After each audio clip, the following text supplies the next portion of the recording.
Welcome to She Means Business, Building and Scaling with Visionary Women, the podcast where bold ideas find success. Hosted by Dr. Myrrha Satow, a successful entrepreneur. Each episode dives into the journeys of trailblazing women who have turned their dreams into thriving businesses. From startups to scaling success, these female founders share their stories, struggles, and strategies to inspire and empower women to chase their own dreams. Whether you're just starting out or ready to take your venture to the next level, this podcast is your guide to breaking barriers and redefining leadership. Let's rise together. Hey guys, welcome to another episode of She Means Business. I am so excited for our February episode to have with me today Amanda Hood. She is the founder and CEO of the Crush Confidential, a luxury matchmaking service here in Ohio. And I'm just so thrilled to have her with us today. I'm going to tell you a little bit about her, and we're just going to jump right in and have this awesome Valentine kind of Galentine party together with you all. So I hope you'll join us and have a great time with us. Amanda, as I said, is the CEO and founder of the Crush Confidential, and she is just so passionate about getting to know her clients. She has a strong vision for who her clients are and who makes the perfect match. And she's been so successful over a number of years at being able to do that. And I'm just thrilled to be able to have her here today and talk to us about how she does that and her work. She has great communication skills. She is a comfort, and it takes comfort in delighting her clients. She says when you are happy, she is happy. And with her ability to successfully guide her clients throughout her amazing experiences that she has for them, she has a real knack for connecting personalities that complement one another. She's been married for 20 years. She has a family, and she's created several long-term relationships in her work, partnerships, engagements, and marriages. She understands what it takes to recognize that a relationship has the potential for longevity.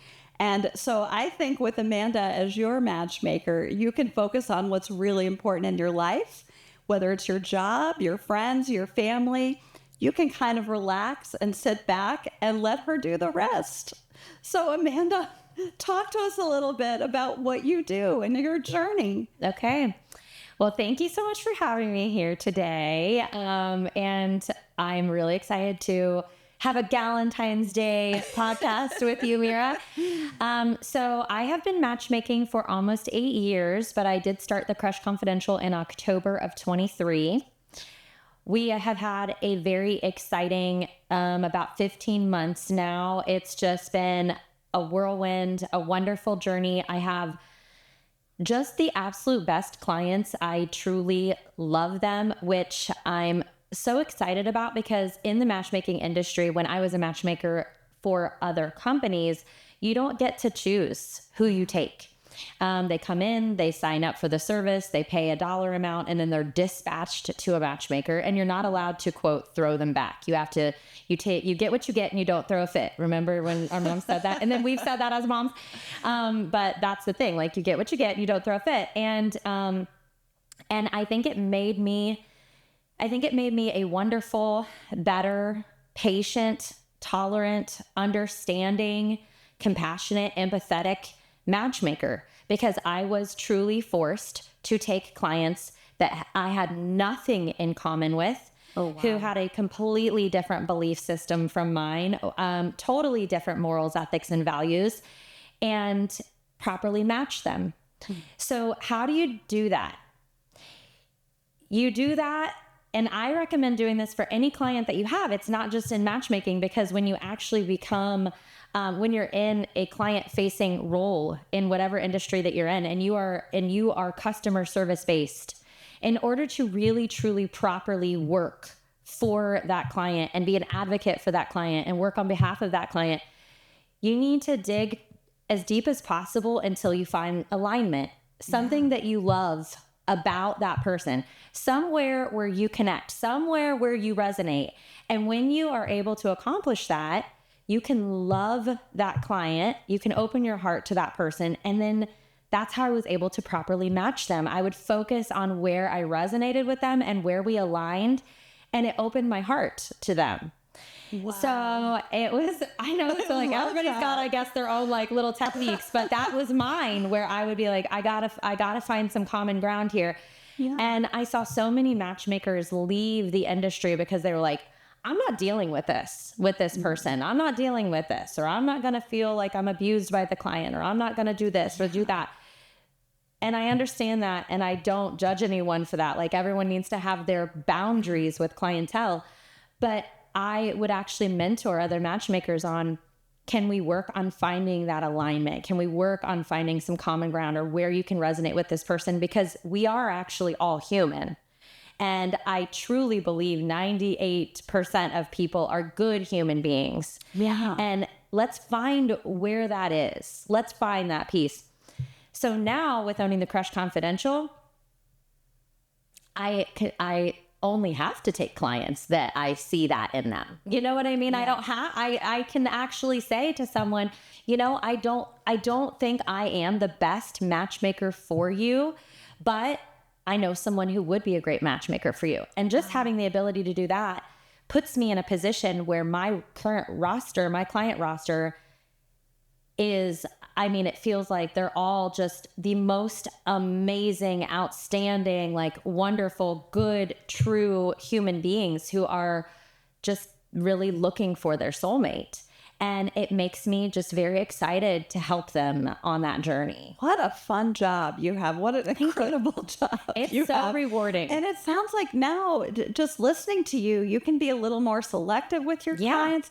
Yeah. Talk just a little bit about who your clients are. And if people are interested in your service, how do they go about it? And who are the folks that you most enjoy working with? Yeah.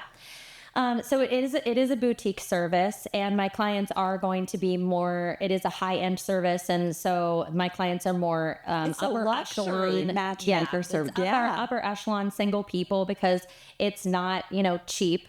It's not the dating apps. I'm just being upfront, but it is so white glove, and it is really very catering. I mean, I am so there for my clients.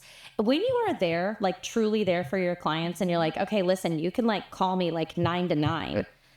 When they know that, they won't call you at 9. Yeah. Do you know what I mean? Like, they don't take advantage of it. It's like on Halloween when people put out the giant candy bowl, and then kids tend to just take a piece, even though, I mean, you're going to have your kid every now and then that like dumps the candy in his bag. Right. Yeah. But most of the kids will just take the piece because there's a sense of integrity in the honor system.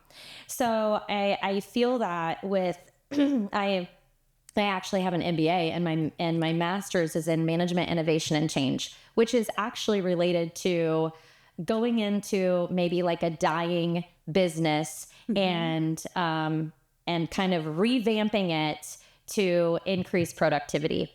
And one thing back in the day when I actually like used to do this, one thing that was found was that there is, where the issue truly lies is usually with employee morale.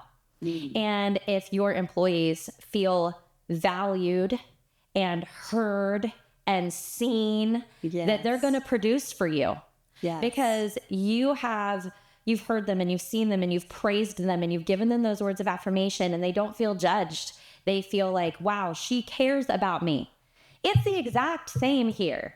It's the exact same. Like, the clients want to feel like heard and seen, and that somebody is truly working for their benefit and is like 100% behind the scenes, their advocate.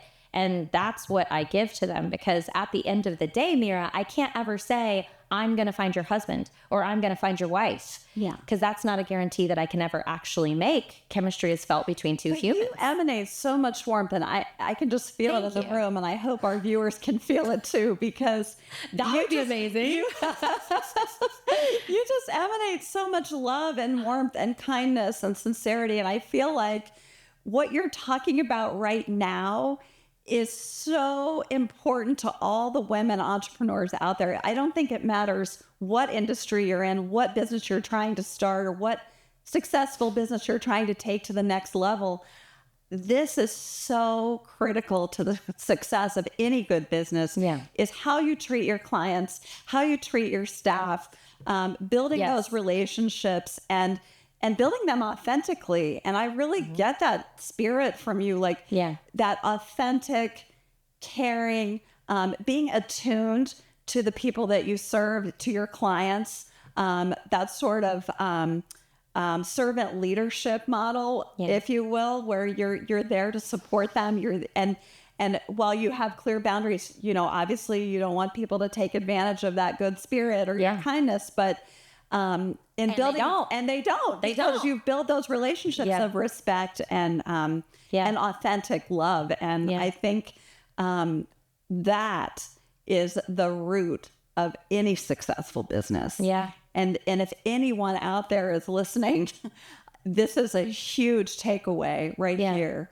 And that's why you're successful. I'm sure of it. I mean, you were interviewed by the Dayton Business Journal in December. I was so blown away by I was chosen as one of the startups to watch for 2025. And I was like, oh my gosh. I was like, I didn't know what to say. I was like, this is actually a really wonderful honor. I'm so excited to be named as a business to watch for 2025. And that just blew me away. And I've had a lot of calls in the last 4 days from that article. So that was really, really cool. And I, obviously wrote them and thanked them and told them that I just really appreciated that. And it was such a wonderful surprise. Well, I'm not surprised at all. Thank you. Because I mean, you are growing, you're successful. People love you and you just do such a good job. Thank you. I think you're going to I think the sky's the limit for you. I really do. So talk to us a little bit about what inspired you. I know at one point you were a college professor and you decided to become a small business owner. You took that leap. Okay. I know we have a lot of viewers out there who are thinking about it. You know, can I dip my toes in it? How do I do this? Is it a side hustle for me? Is this going to be a new career path? What inspired you to do it? And talk to us a little bit about was there some pivotal moment that shaped your journey, or was it a straight and narrow path, or was it a windy path? How did you get there? So interestingly, my daughter was in a commercial, and it was in Cincinnati, and she was in that commercial. She played a little girl cheerleader, and she had a little brother in that commercial, and her on stage little brother, his mom was then put in a room with me. You know this, they were put in a parent's room, whatever. And so we were there for a couple days, just she and I, and we got to know each other. And we've actually known each other for a long time. And I have always been a hustler, and I'm a workaholic, and so are you. And so I was teaching college, and I owned a photography business simultaneously. And just full transparency, both of those jobs, which was, over 50 hours a week, still did not pay me what I would say was a great full-time salary, even for both combined. But I did it because it gave me the freedom for my children to be acting. Okay. So that's why I was doing what I was doing. So I meet her, and she's a professional matchmaker.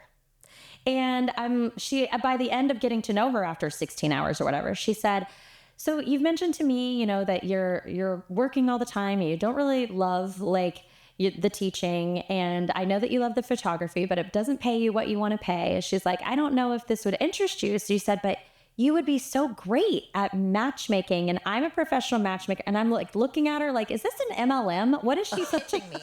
I was so confused. What is she saying? And I said, is this a real job? And she was like, yes. And we're hiring part-time matchmakers right now. If that's something you might be interested in, you can take a roster of only 5 clients. That's the minimum, 5. And she said, and they pay $100 per date. So that would give you an extra $500 a month. Myrrha, $500 a month for me then was a lot. Yeah. It was a lot of money. It was 2 trips to the grocery for our family. So I'm like, And I thought to myself, do I really have the time to like throw this on my plate too? But she's like, you can do it remotely. You can do it while the kids are on set. And I was like, okay, I'm going to do it. Why not? Right? Let's just throw in a third job. So I applied, I got hired, and I started almost becoming obsessed with it. Like I loved it so much that I knew I wanted to do it more, and I was going to have to let one of those jobs go. And photography, I was passionate about. So I quit the teaching, and I had taught college for almost a decade, but I quit. I was like, I'm not going to do it anymore. So I was just doing photography and matchmaking simultaneously. And then I knew it was too much, and I was going to have to decide, and I loved the matchmaking more. So I stopped the photography. I started doing matchmaking, and I loved what I did, and I was a 6-figure earner in the industry. And that is a big deal when you're working not for yourself, but at a company, because I think the salary for a matchmaker is maybe around $45,000, $55,000. So to make that, I was working a lot, and I just found myself, my roster was 65 clients, and I put out between 550 and 620 dates per year. Wow. So it was a lot of work, and I just felt like I was kind of working myself to death, and I was missing out on the wonderful experiences that I wanted to have with the clients. And I also felt like the clients weren't getting what they were promised by these companies that I was working for and putting my name on. Okay. So I just decided, you know what? I've run businesses before. I can do this, and I can do it better. I can give the clients what they deserve and what they need, and what they're expecting. Pivotal moment sometimes, isn't there, where you realize, I might be able to do this a little bit better than the people I'm working for. Yeah, I hear that as a common theme sometimes, especially with women. Isn't that interesting? And I will say this to any woman out there who is really scared to take the leap, because maybe there is a salary that they've worked up to, and they know in their heart, like, I could do better, and I actually could make more than what I'm making now. Yeah. But how long would it take me to get there? Like, that's the biggest fear, is that you don't know how long you're going to be broke. Especially if you have a family and maybe a house, a mortgage payment, and all the things, and you're just deeply rooted into a life. Yeah. And how do you do that? So how do I do that and scale it and do it in a certain amount of time where our family isn't going to have serious trouble? Right. And here's the thing. If you have, even if you're married, we reached a point where, like, we counted on my salary, because you start, like, your lifestyle increases. Yes. And then you start taking on, I make good money now. We can afford a car payment. Yeah. Oh, I make good money now. We can redo the kitchen. And you start counting on that money. Mm-hmm. Well, when you do that, it makes the fear bubble up to the surface, where you're like, wow, now I can't quit. Now I'm stuck. I can't start my business. Do. I'm circling back to the word hustle. And I hate when people say side hustle, because side hustle, I feel like, is when someone doesn't actually fully launch. Okay. So I'm actually taking the word back to its real meaning, which is work your ass off until you get there to where you need to be. That's really what hustle means. Like, side hustle, it's a commitment. Like, right. Side hustle is like, okay, you aren't fully committed to what you're doing. So I don't even like that has become kind of like a term or a narrative that people use for, like, a side gig. I'm like, stop. You're not really working at your full potential. So when I'm just the type of person that works very well under pressure. Mm-hmm. And when I told my husband, God bless him, that man, he has always been, like, very strong and steady and, like, a rock through our marriage. He's been a software engineer, like, since he was 20, and just, like, stays tried and true for us, while I'm, like, a career jumper and just keep enhancing my life and getting where I need to be. But anyway, I just told him, I said, I'm not happy where I am. I know I'm making good money. I know that I can do better for my clients. I know that I can build what I want to build. And I want you to believe in me and support me. And he was like, oh my gosh, Myrrha. He was so scared. I know he was like, okay, I believe in you and I support you, but when are you going to get a client? And I was like, I don't know. Hopefully soon. So I just went and I just decided I was going to just do I didn't even want him to feel a financial obligation to help me. I wanted to just take out a small business loan. I'm like, I'm just going to do this. Yeah. I started so lean, $15,000, paid for my software, my subscriptions, my attorney fees, because you have to write out, all of your operating agreement and your contracts, and you have to protect yourself and everything that I needed. And I'm like, I'm starting lean. I'm going to do this, and I just know how to hustle. So, and that's one thing that I really recommend, not just teaching others, but teaching your children. You don't have to even have an education. You don't have to have a college education to be a hustler. My 15-year-old was like, Mom, I want to make money, but after school, I have school all day. And then after school, I have football, and I'm not done until 6:00 at night. And then I do my homework, but I want to have I have a few hours a week. I want to do something. I don't know what to do. I'm only 15. And I was like, I sent him a list of anything from shoveling people's driveways to trying to become an influencer, and meal prepping for people, because he's really into health and nutrition and meal prepping. But you can just start doing what do you love to do, and start doing it and work at it and market yourself, and people will come to you. So that's probably the best advice, is that if you just launch, and don't be afraid to launch. And it's also good, I think, to find somebody who, I want to say the word mentor, but really an accountability partner is what I'm going to say. If you find somebody who is holding you accountable and say, hey, would you be my accountability partner? Will you contact me every Friday and ask me about the week, and ask me if I got my accomplishments done, and then ask me what my plans are for the following week, and then follow up with me on Friday? A good friend will do that for you. They'll say, yeah, will you take 30 minutes on a call with me every Friday and hold me accountable? And I think that that's a really wonderful thing. I love that. That's just incredible. You've talked about so many people in your life who have been sort of support partners, from this friend who's been an accountability partner for you, to your husband, to others. Are there any other mentors in your life that you attribute to your success?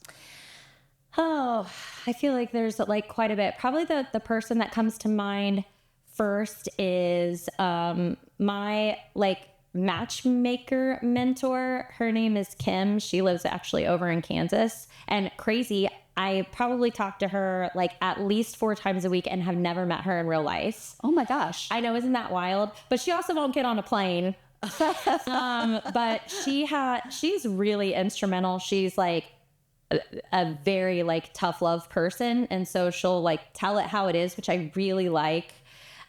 She's always very honest, but she has been so encouraging from day one. She's like, you can do this. I see you doing this. I know this is going to happen for you. And I think that's something really special too, to have someone in your life that continues to push you. She makes me think. But even when I first started out in matchmaking, the company that I started for, they do now, but when I started, they didn't offer any training. So they were just here's the supplements and everything you need to launch. Okay, go for it. And you're like, but I don't actually know how to matchmake. And you kind really of a critical skill. Yeah. I mean, you think that you do anybody can do it, but it's actually quite hard. And you start out with what I call the matchmaker rose-colored glasses. So you meet your client, you're excited. I have rose-colored glasses. Not to interrupt you, but I have some. Literally. There you go. There you go. The matchmaker for the season. Here we go. We have our rose-colored glasses, ladies. These are the matchmaker rose-colored glasses. Rose-colored glasses. So this is what I call it. I call it the matchmaker rose-colored glasses. Yes.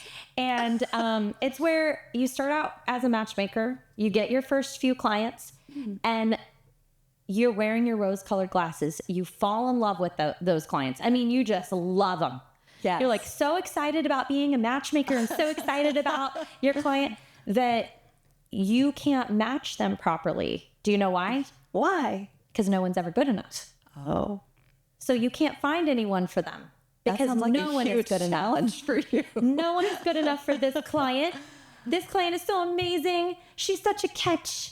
And like, you can't find anybody. So you get stuck. Yeah. And I was in that time where I was like so excited about this job and so excited about being a matchmaker. And I had so much passion behind it, and I wasn't matching anyone.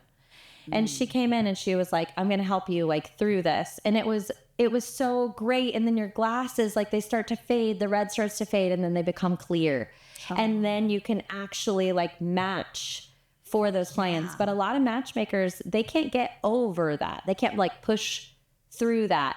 And You are so incredibly dedicated. I mean, this is such a unique situation, because with you at the helm and with you as their advocate and just channeling so much passion for what you do and so much love and care and concern for your clients, it's like, no wonder you're successful. oh, thank I you. mean, Myrrha. it's just huge. And I love hearing about your sort of lady mentor in Kansas who has done so much for you. And I find that so many successful women have a female champion like that. 100%. Corner to get her going, whether Yeah. it's teaching them content they need to know, skills, critical skills they need, or just to be that accountability partner that you talked about. You can't do it without other women lifting you up and supporting you, because when one boat rises, all boats rise. Yeah. And it's just...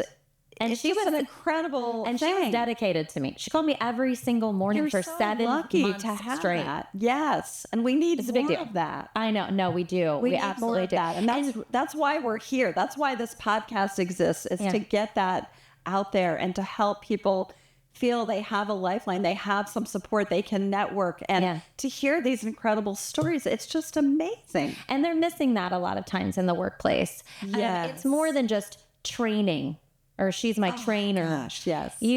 What I feel like really people need in the workplace is a mentor, because you can train someone to do a job like we were trained to do a job, but then we were just launched. And when you have a job that's very high, you're required to be high EQ, a job that is cerebral. I love that. Look how much EQ we have. I know. I mean, I think we're both very high EQ and high IQ. Double threat. Double threat. And high hustle. I know. Then you need somebody who's going to be a support person for you every single day. Because if you really are passionate about what you're doing and you want to be great at it, you're not going to take a day off. No. Well, you're not going to be like, well, No, you're not. I'm not going to learn this today. I'm not going to learn anything else today. I've decided today's a mental day. I'm not going to learn. And that's just not the case. I mean, if you come in and you really love it and you're passionate about it, you can't get enough of it. And I had said this before. I don't remember where I said this. It may have been on another podcast. I can't remember, or may have been like a video that I did. But my dad had told me when I was young, he said, if you can find something that you really love and are passionate about and figure out a way to monetize it, you will never work a day in your life. And That's brilliant.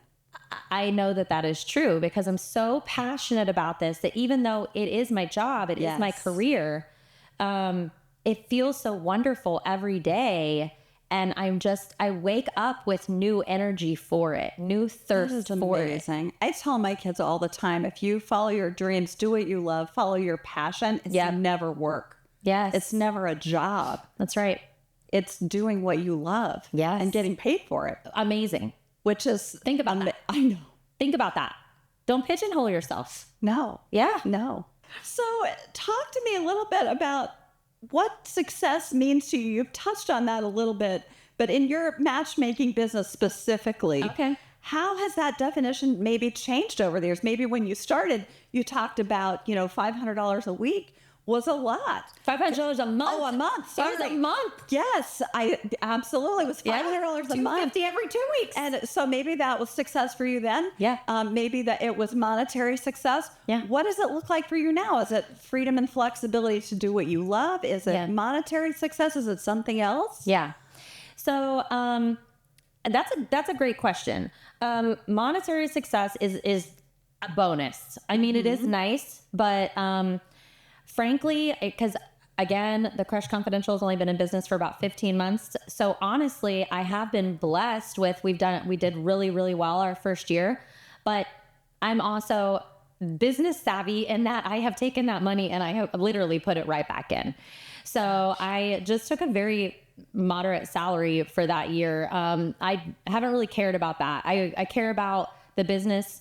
Well, at first I was like, oh, we need to keep it afloat. Then I was like, oh, we need to make sure it's thriving. And now I'm like, oh, we're ready. We're in growth. So that's exciting. And that is really how I'm like gauging success is, like, are we growing? Am I at the point where my roster is, I have decided don't want it to go over 15 clients. I know I used to carry 65 clients. They weren't getting the attention that these 15 people receive from me. Okay. And this is what they're paying for. And this is what I, give them and enjoy giving to them. All of my packages come with coaching as well. So all of my clients are coached. I am a certified coach. And I think that that's a really important piece too, that is sometimes lost in the industry, is that, it's not just about like setting up dates. It's actually not even about the dates. It's about me and the value that I'm providing to them and what I'm giving to them. So, I also don't gauge success based on, and this is going to sound probably a little crazy, but I don't gauge success based on whether or not people leave me partnered, because as crazy as it sounds, like there are people who will pay me thousands of dollars and leave unpartnered, and they got set up on dates and those dates fit with their listed criteria. And both people said yes to seeing each other, but it still doesn't work out. That's just life. Interesting. That's just how it goes. Right. Yeah. So people will leave me unpartnered, and I do have like a love for these people and an empathy toward that. So I'm like, man, knowing that there's a percentage of people that will leave me unpartnered, and there's nothing I can do about that. I can't control it and I can't change it. What can I do for them to where when they do leave, they turn around and say, hey, I know you did the best that you could do for me. I knew that this was going to be hard. I felt so much care from you. I felt a dedication from you. I felt like you were my advocate. I know what to do now for the betterment of my dating journey now that I'm on my own. Yeah. And that is how I feel successful. When people say, like, I'm not talking about just the people who leave me partnered. Yeah, that feels like a success, and it is, and it feels great. But the people who leave me and they're not partnered, and they say, this was an incredible experience. Wow, that feels really, really good. Because you can't help but feel sad that surely they take something away from that experience that helps them grow as a person, as a human being, as a partner, that they can take into the future. Right. And they've gained something incredibly valued, I would think. Yes. Incredibly valuable. Yeah. Whether they're partnered or not, because I think we're all better partners if we're better human beings. Well, and the transparency, the constructive criticism that they receive through the journey that they have allowed themselves to be open to and to hear, and then to work on like changing something in themselves. That's another thing. Like if for example, and this happens a lot with men, I see more than women, where a man doesn't know what he's doing wrong. And if this is a man who, let's say he's attractive and he has a good job and he's professional and he's all the things, but he's continuously getting rejected, what am I doing wrong? Well, I dig into that and I figure out this is actually what's happening here. Let's work on this. Yeah. And by the time he comes to me, he wants it. He wants to know. He's ready for the change. He wants to find out, Amanda, like dig in. I'm okay. I want to hear it. I got to change it. Let's work. And we work. So profound. That's so powerful. I think that's huge. It is huge. Wow. It is huge. I'm just in awe of you and all the things that you do. What do you think sets your approach apart from more traditional matchmaking services or dating apps? You touched on that a little bit, but I kind of want to drill down into that a little bit more and tell us, like, why should people come to you as opposed to some random dating app that's out there in the world? So without like giving away like all of my workflow or proprietary information, I will tell you what truly differentiates me from dating apps and then what differentiates me from other matchmaking companies. Okay. So very different from dating app experiences where clients who decide to go on dating apps and maybe they usually pay a subscription to be on, Tinder or Bumble or Match or something like that. And then they swipe through profiles. This is called, there's names for this now, Myrrha. It's like swiping culture. Okay. And the goal of a dating app is to, just like, Facebook or TikTok or Instagram, is to keep you on the app. It's to get you addicted to the app. It's to keep you coming back to the app, right? It's not really for you to find your match, your true like soulmate. It's not really there. But they're so good, especially with like the introduction of AI. They're so good at tweaking their algorithms to kind of like pepper people in to keep you wanting more. And it's really terrible, like the bots and fake profiles and all of this stuff. It's not, a lot of it isn't even real, but nobody knows that. So, oh my gosh. See, I just learned something. I didn't know that at all. Yeah. It's like, it would actually like blow your mind. Yeah. It would blow your mind. People don't know that behind the scenes, these dating apps are actually giving you like a score. Like if you come in and you create a profile, they're like, okay, Myrrha's a 7. So we're only going to show her like that. Like there's your score. She's a 7. We're only going to show her men who are like from 6.5 to 7.8. That's terrible. So if you're like, man, I keep seeing these men on these dating apps and they're like, I don't know, they're just very unattractive to me. Well, that could be based on the fact that maybe you just uploaded bad pictures of yourself. Well, the app doesn't know that. It believes that that's how you look every day. Maybe you just uploaded a bad picture. Well, it gave you a score. You don't know that. So there are men who are a quote 9 and a 10 that you'll never see that could live one street over. Okay, you are really giving us an education. This is so frightening. It's bad.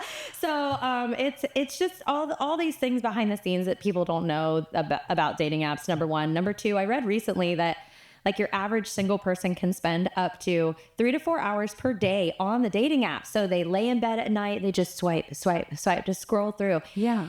It also creates like a grass is always greener kind of concept or feeling. They want to know like, what's next? Okay, I got this girl, but could I do better? Is there something better? Is there potentially a better one?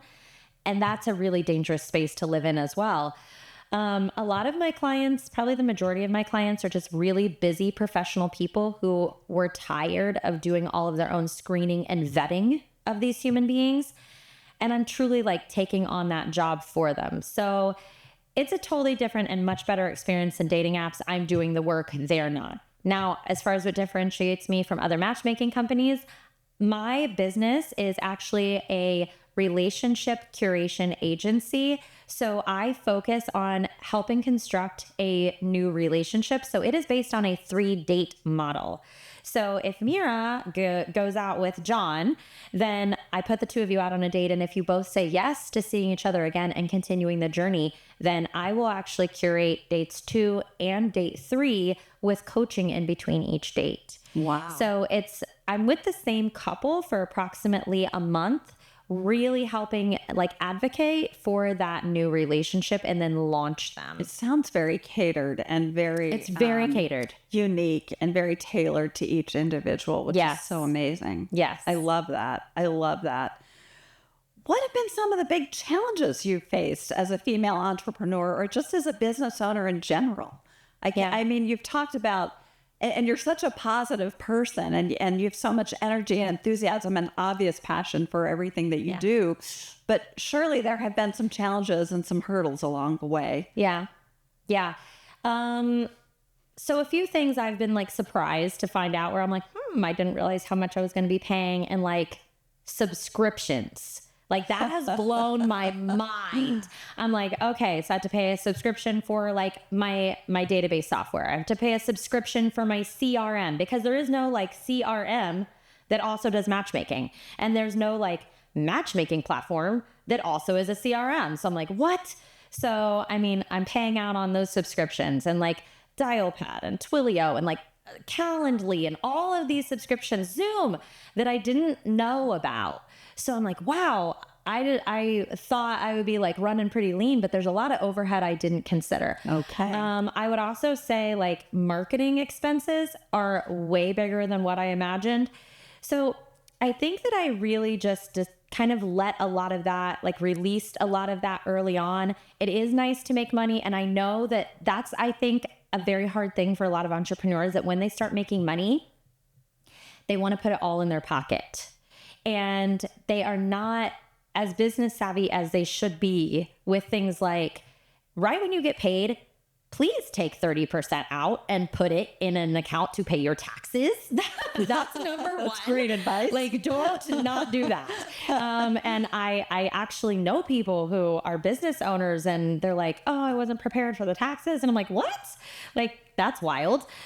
So that's number one. Like, remember that whatever you are paid is your gross money and not your net money, and that you're going to have to pay Uncle Sam out of that. And it's not always going to look like what you think it's going to look like. And then after you've paid Uncle Sam, then you have to pay your expenses out of it as well. And if you are not marketing your company and marketing yourself, like often, all the time, you can't stop doing that, then you will be playing catch up. And I've had to do that a couple times, and I learned like, okay, I can't ever stop the marketing piece. I have to make sure that that's always going on, and also make sure that my clients are being taken care of, because at the end of the day, I am the matchmaker. Yeah. So I would say the main thing I've learned truly, and I would recommend this to everyone, is to delegate and not be scared of delegation, and not be scared of like taking on 1099 contractors and just being like, okay, I want this off of my plate. I need this off of my plate. And it is truly a requirement for growth. And everyone's scared of the financial dip. Everyone's always scared of the money dip, and the money dip will happen, but then it'll get bigger, and then it'll dip, and then it'll get bigger, and then it'll dip, and then it'll get bigger. But you have to do the dip. You have to invest in yourself. Yeah, you have to. I love that. Yeah. One big question that so many women I talk to ask about and talk about is kind of maintaining that balance between family life and your business, and even self-care, if we have time for that. But all of those things, how do you maintain that balance, Amanda, and keep your focus on your business and continue to grow it and be successful? How do you juggle all of it? Yeah, that's a great question. I will tell you, I do work a lot, but I have a really great schedule. So a lot of this comes from a self-awareness. Like, okay, I know myself. I know that I work a lot. I know that I like working.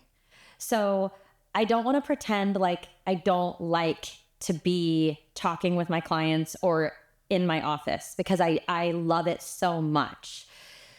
So number one, don't try to suppress something that you're really passionate about and that you truly, truly love. And don't feel guilty about that love. Because I am actually an advocate for when children see, I know when my kids like see somebody like me, that I don't worry about them ever being poor. They will go through times where they will be broke, because I hope anyway, actually, that they go through some times where it's hard and they don't have money. But they're not going to be poor, because they're going to learn how to hustle, and they're going to have that strong work ethic because they saw me do it. And I think that that's important, and that they're always going to know too, like, even if I don't know how to do it, I can call my mom and she can mentor me and she can encourage me and she can help me figure it out. And I will.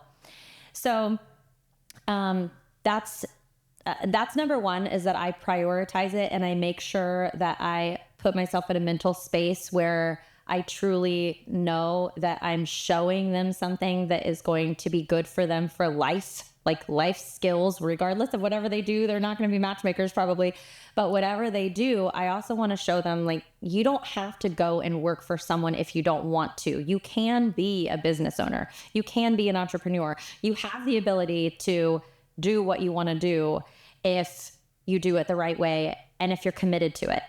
So I think it's good to show that commitment. I have created boundaries in my life as I've grown that I didn't have before. And I present those boundaries to my clients in onboarding. So like right when somebody signs with me, they receive an email that says, like, I don't work on Sundays. If you call me, I won't answer. You're so great at establishing boundaries. I think Yes. more than anyone that we've had on the show, even, like, that's so amazing. And you do it in such a kind, professional way. But do you think you're able to do that because of the relationships and the trust that you build with your clients, that they accept No. those boundaries, or what? No, What is I think it? anyone can do this and everyone Okay. should do this. And I think that really the key is that I am proactive and not reactive. Okay.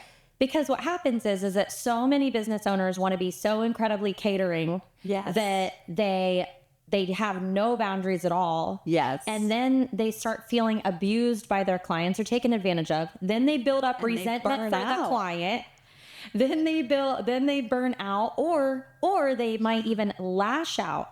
And I'm like, why? Now you're being reactive because now you're having to backpedal and say, listen, you can't be calling me every Sunday. Well, why didn't you tell them from the very first day? Sundays are a day with my family. There's no such thing as a matchmaker emergency, by the way. Okay. There isn't. Like, what would a single person have an emergency that they would want to call, that they need to call their matchmaker? Like, it Great doesn't exist. question. There's no matchmaking emergency. So nobody like needs me for some sort of emergency reason. If I set up a date on a Sunday night and someone is on the way to the date and they're running behind, they absolutely can shoot me a text. They already know that. That's in the email. If you have a date scheduled that day, I'm always on call because I have to be for that purpose.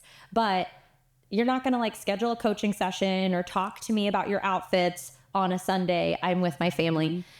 But they have just so much respect for that I'm just so clear and upfront right out of the gate about who I am and the hours I'm available to them and the expectations that I have. And I think that it's just like, you're a mom, I'm a mom. I hate to compare like adults to children or clients to children, but it is kind of the same thing. Like children thrive in an environment where they have structure and loving discipline. We also thrive in those environments as adults. Yes. It's just great to know that there's an expectation that is set, because it can be very frustrating and leave you in a space of ambiguity if you don't know what's expected of you and you don't know what you're supposed to be doing. Well, And I'm just going to say it. I'm going to call it out too, because I think communication is really what you're talking about here too. Mm-hmm. It is so key. And women are natural born communicators. And you are an excellent written communicator, an oral communicator, your nonverbals, like all of it. You have all those pieces. And I think when you communicate what your expectations are, not only to your clients, but your staff, to yourself, to those who hold you accountable, to those who support you, that is the recipe for success. And I fall back a lot on the servant leadership books and a lot of servant leadership training that I've taken. And it's not really about being a servant in so much as that main pillar of communication is so huge. And I think you are so good at that, Amanda. That is like so incredible. And I hope our listeners are really picking up on that, because if you communicate effectively, if you're confident in your communication, if you're authentic in your communication, you will be successful. And that's something that you so clearly emanate to all of your clients and to everyone. Thank you. It's just amazing. And Here's another piece of advice I want to give. Okay, please. Humble yourself. This is really incredible to do with your clients, and it's important that you do it because You are not the best at what you do. The end. Wow. You are not the best at what you do. So in my welcome meetings with my clients, I make sure that I tell them, like, I am going to do the best that I can for you. I'm your eyes, your ears, and your heart through the process. I am 100% your advocate, and I will work hard for you. Every week I am working hard for you. But I am not God. I cannot see into the future. I don't know if I'm ever going to find your soulmate. And I don't have private investigators on staff. I'm not following people. I'm not following people in my car. I'm not cyber stalking people for hours and hours to find out if they're telling me the truth. I'm not meeting men in real life to determine whether or not they're truly 5'10". Like, I'm not doing these things. Okay. Even if I ask a man, hey, your profile says that you're 6 foot tall. Can I see your driver's license? Sure. Driver's license says he's 6 foot tall. Are they measuring people at the BMV? The answer is no. They don't. They ask. That's good because they ask women how much do you weigh. I might be 5'6" at the BMV. I might be. And they ask women how much do you weigh, and you tell them. They don't say get on the scale. Could you imagine if they said get on the scale? You would realize people are lying. So, I mean, it just happens. Like, they ask you, how tall are you? They ask you, how much do you weigh? They don't say, oh, well, really? Because you look about 140 to me. Nobody does that. So I am a human. And I let them know, I was like, I'm a human, just a human over here that you have hired to do a job because you're busy and exhausted from doing it yourself. I'm going to do it for you more efficiently and better than what you can do it. But I am not the best because there's only one best in the entire world. And it's not me. And I think I'm very good at what I do, but I'm a human. So I think that that's really important for business owners to make sure that they're humbling themselves when they're meeting with these clients and kind of bringing the clients a little bit back down from the clouds to earth and reminding them, I'm a human. I'm going to work really hard for you, but that's the best that I can tell you is that, hey, it might not always go as you have in your mind. And I think that's really important. That's amazing. You're really brave. And I think to a certain extent, your clients must be really brave too, to go through all that growth and they are, and to really take their lives and their relationships to the next level. Yeah. It must take an incredible commitment from both sides. Yeah. So talk to me a little bit more about what specific qualities do you look for when you match your clients? How do you assess compatibility beyond sort of these surface level traits? Okay. So if you're meeting somebody organically, like let's say you work in a corporate environment and you meet John in the hall, he's a new employee. Hi, Myrrha. Hi, John. So nice to meet you. Good to meet you too. You have maybe a 30 to 60 second exchange. You might think he's handsome, but you won't think, I want John in my life forever. That's not what you're going to think. You're not going to think that because you don't know him. Okay. The only thing you're going to think is that he's an attractive man. That would be the most as far as it would go, right? But you don't know him to say or to even assume, oh, he's my forever person, right? So then some time goes by. You see John in the break room. You spend some time talking to him over the next couple of weeks. You get to know him and you're like, this is a nice guy and he's pretty funny. And then there's an after work event at, let's say, a bar or a nightclub, and some people come and John shows up and he's dressed differently. He's dressed down. He's in some jeans and a different shirt. His hair's a little messy. He smells different. He looks different. And all of a sudden, because of just an outfit change, maybe some cologne, like you have chemistry.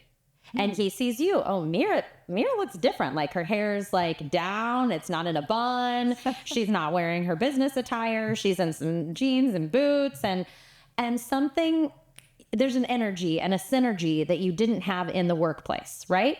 And you're like, And you spend the whole evening kind of sitting and talking with each other and having a drink and talking close, and something has shifted. And at the office on Monday, you and John have a different connection just because of what happened over the weekend where you met up like a Friday night. So now in the break room, you talk a little closer to each other, and the cup of coffee is different, and the energy between the two of you is different, and there's flirting when there wasn't before. John isn't going to ask you out. He's not, until he knows you won't say no. So John is going to wait. He's going to get to know you, and he's going to wait, and he's going to establish Myrrha likes me before he asks you out on that date. So he has already, because men, especially if they're like attractive and professional, rejection really hurts them. Sorry guys, but that's true. Rejection really hurts a successful, handsome man. It damages their ego. They don't like it. So they will make sure, they will solidify that you have a connection and a chemistry for them before they ever ask you on a date. So by the time you go on the date, Interesting. by the time you go on the date with John, he doesn't have to wonder if you have chemistry for him. Now he's assessing other things like lifestyle alignment and character, right? Chemistry is already there. In matchmaking, and this is where things can go awry because everyone is focused so much on the chemistry, and the chemistry is so strong, they try to make everything else work. Matchmaking is the exact same in reverse. So I start with character, lifestyle, and personality alignment, and then I pray the chemistry is there. Wow. So that is interesting, right? Wow. So that's where it's just, so it can be very foreign to people because they're going out on a date with someone, but it feels like their very first date kind of feels like a job interview. It feels like the first time you met John in the hall. Wow. Yeah. Amazing.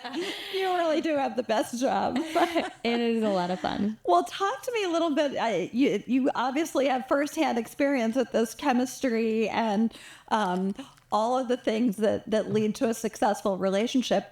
You have been married for 20 years. Yeah, 21 in February. Wow. Congratulations. Thank you. Are you a Valentine anniversary? Almost. No, February 29th. We're Leap Day couple. Okay. I love know. that. Isn't that so fun? That's so fun. I know. And you want to know something? We don't do a gift exchange. We only do a gift exchange once every 4 years. Isn't that special? Just to like keep I love it. those traditions. Yeah. That's so cute. Yeah, actually. So we celebrated 20 years this last February. And of course it was, it was a leap year and, perfect. and he got me this for our 20th and I absolutely love it. And I was so happy about it. It's like he had it made for me. So I like that he really, and he's good with it too. He's like, save money. He's very fiscally conservative, but, we really pay attention to, we'll go out to dinner or something like that, but we don't do a gift exchange except once every 4 years. So how have your experiences with your husband and things that you have learned together in your relationships influenced how you facilitate and help other clients build lasting relationships for themselves? Yeah. Well, not just with my own marriage, but just matchmaking for the last almost 8 years. I have seen that some things that people think matter actually don't. Okay. A perfect example is distance. It's like it actually doesn't matter. And people will just really argue with me on that, but it melts away. Distance never kills a relationship. Silence does. Ooh. Distance does not. So Interesting. if you are really into a person and they are your person, eventually someone will move. I'm just saying, Okay. Because you're not willing to live without that person or let them go. You're like, okay, what am I really going to let this person go? No, you won't. So people figure it out.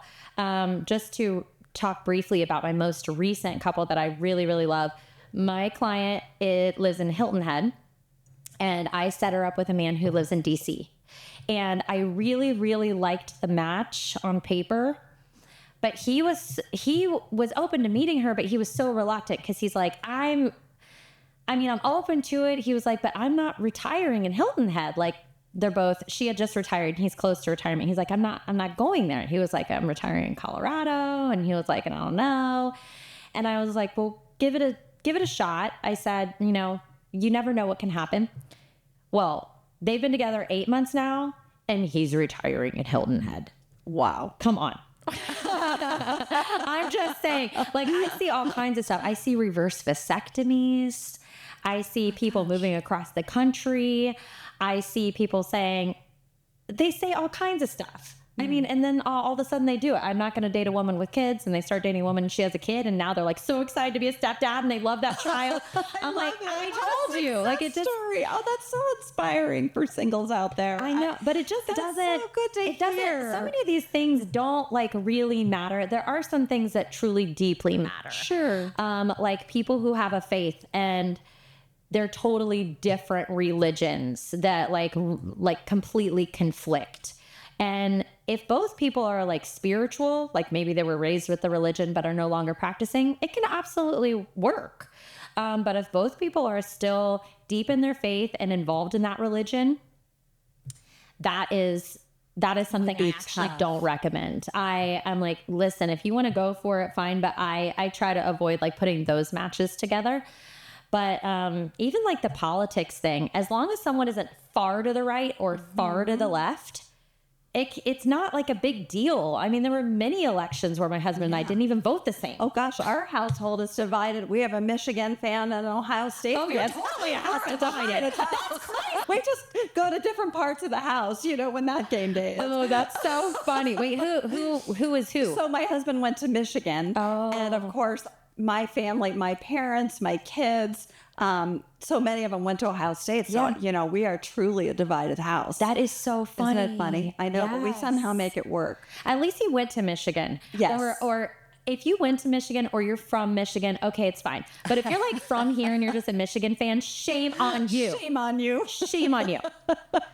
But no, I mean, it's That's really fair. just to be silly. But some of these things are just not as important as what people really think they are. Because at the end of the day, if it is your soulmate, you will not care. These things melt away.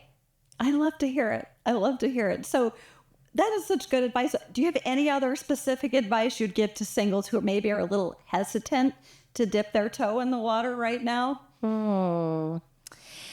So I would say, number one, if you have been kind of like stuck on the dating apps and like living in the dating apps world, please get out. Like, get out and about. You can still meet people organically. I know that that's been really hard since like the whole COVID thing, and then like things shut down that never came back. A perfect example is like dance clubs. When we were younger, like dancing, I think, is something very special to do with someone of the opposite sex. Yeah. Like if you're, remember dance clubs? Of course. I mean, we all grew up with those. Right. And if there's a guy who comes over and says, you want to dance, and you go out and then dance, there's something very like. Or skating parties, like the moonlight skates. Yes. Skating rinks. This is real, people. It's a real thing. And it's sad that kind of went away and didn't really resurface. I mean, I told you my son is a junior in college, and he like, there's no dance clubs there. There's no dance clubs. There's just bars. And I'm like, we need a club. We need a club. Yeah. But so I encourage people, hey, you can still meet people in an organic way, and it's really great to do that. So number one, you can go to singles events. I know that people like sometimes don't like going to singles events because it might not be your crowd. And I just say that because a lot of times it's younger people that go to those, like age 21 to like 35 are usually who attend those. So if you are like 40 plus, there's so many fun things that you can do to meet single people. Number one, I'm not just promoting it because I love it, but pickleball is really, really hot right now. It is. And it used to only be for like retirees. Right. But it is definitely something that is super fun. It's easy to learn. You don't have to be like the most coordinated person to be able to play it. It is a social sport, and it's always going on, indoor or outdoor. And it is such a fun way to meet people. So that's number one. Number two, meetup groups. I don't know if you've ever used Meetup. Have you? I have not. Okay. So Meetup is like, and it's an app too that you can put on your phone, but it is a software tool that shows you like different meetups in your area, like a meetup hiking group and a meetup running group and a meetup book club and like things like that. So get on there and like see the different meetups in your area. And there is one pretty much for like everything that you can think of. But try and get involved in doing some things like that. But honestly, you can still meet someone at a coffee shop. You just have to put yourself out there. You have to actually like get dressed and walk out of your home and get off of like your phone.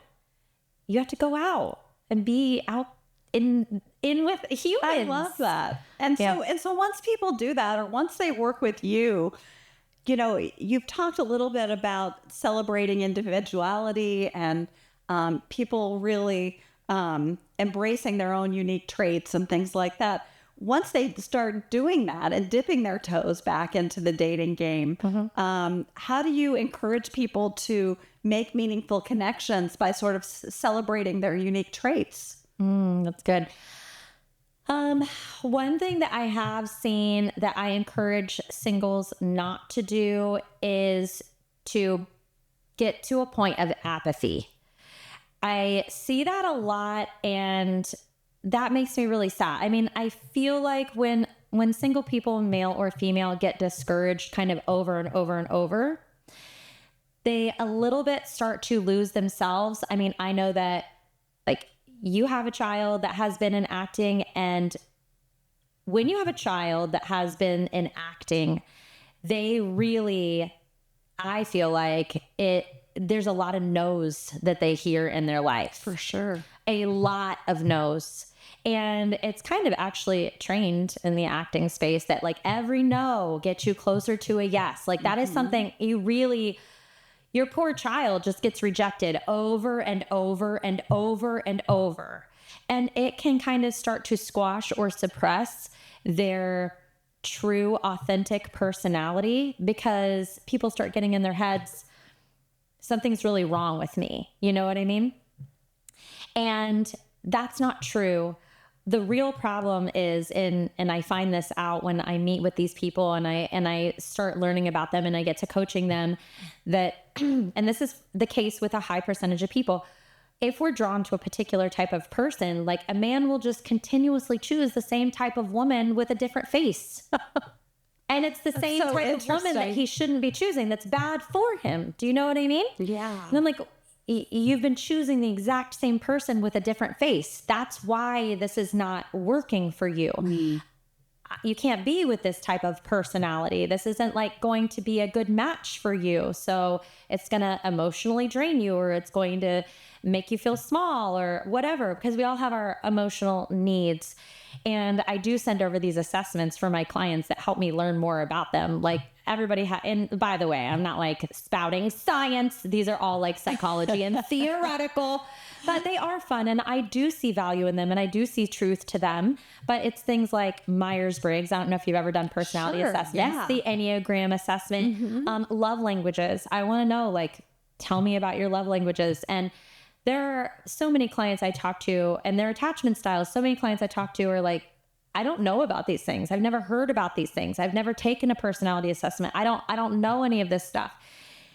And I love that. I love like really bringing them the information and bringing them the value and saying, you know what we're going to do? We're not going to suppress your personality, and we're not going to try to change who you are at all. I'm going to start setting you up with women who love your personality type. I love it. I love it. So is there anything else that you would like to get out to our viewers? Anything else that you'd like to share that I haven't asked you about? Anything you want to talk to us about your business, how it works, what you do?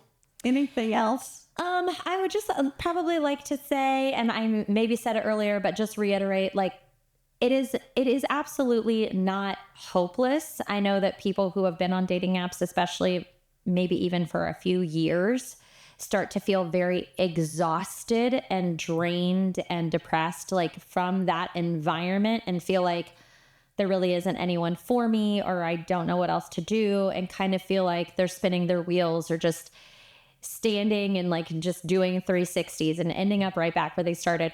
There are other options for you. And I am here, and I love taking on clients that really have these big hearts and are serious about a long-term relationship, partnership, or marriage. I'm not a hookup company, but people who are truly serious about finding their partner, their lifelong partner, and having that relationship and partnership that they want for their lives, and that they're ready to go. They're ready to launch. They're ready to start, and they just want that partner. I encourage you to just meet with me and see if it's right for you. It might not be, but I also have a coaching path that somebody could take if they don't want to do the matchmaking. I have a lot of like a la carte options too, where I'm like, hey, maybe you just need, a dating profile overhaul, and we have concierge that can do that for you. Maybe you just need some coaching for 6 weeks. I have I partner up with a really amazing coach too, who does like a men's coaching course. It's like a 7-week course. And I'm like, I'm going to throw you in that. So there's a lot of avenues that people maybe haven't looked into or don't even know exist. You don't know what you don't know, right? And so I encourage people to go to Google and type in matchmakers in Ohio, matchmaking in Ohio, or matchmaking wherever you are, and see what you can learn. But or don't go to Google at all and just go to www.thecrushconfidential.com. I love that. Because my next question is, how do people find you? Yeah. Well, my SEO is hopefully working pretty good, but yeah, just you can go to the website at thecrushconfidential.com. You can email me directly at amanda@thecrushconfidential.com. We are on all the socials, and it's The Crush Confidential everywhere you go, on Instagram, on Facebook.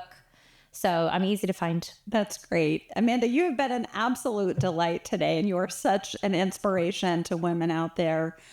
Thank you so much for being here today and sharing everything with all of our listeners and viewers.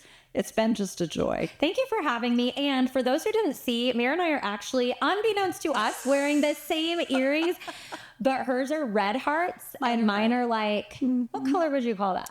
Like gunmetal, maybe? Yeah, they're really cute. Like chrome or something. But we literally have in the same earrings. We were channeling each other. We were.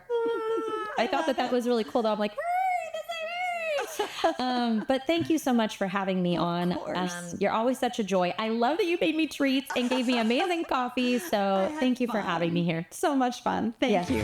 Thank you so much for joining us on this episode of She Means Business, Building and Scaling with Visionary Women. If you're enjoying the show, please feel free to rate, subscribe, and leave a review wherever you listen to your podcasts. That helps others find the show, and we greatly appreciate it. Once again, we're glad you joined us, and we hope you'll come back for the next episode of She Means Business, Building and Scaling with Visionary Women. Until next time.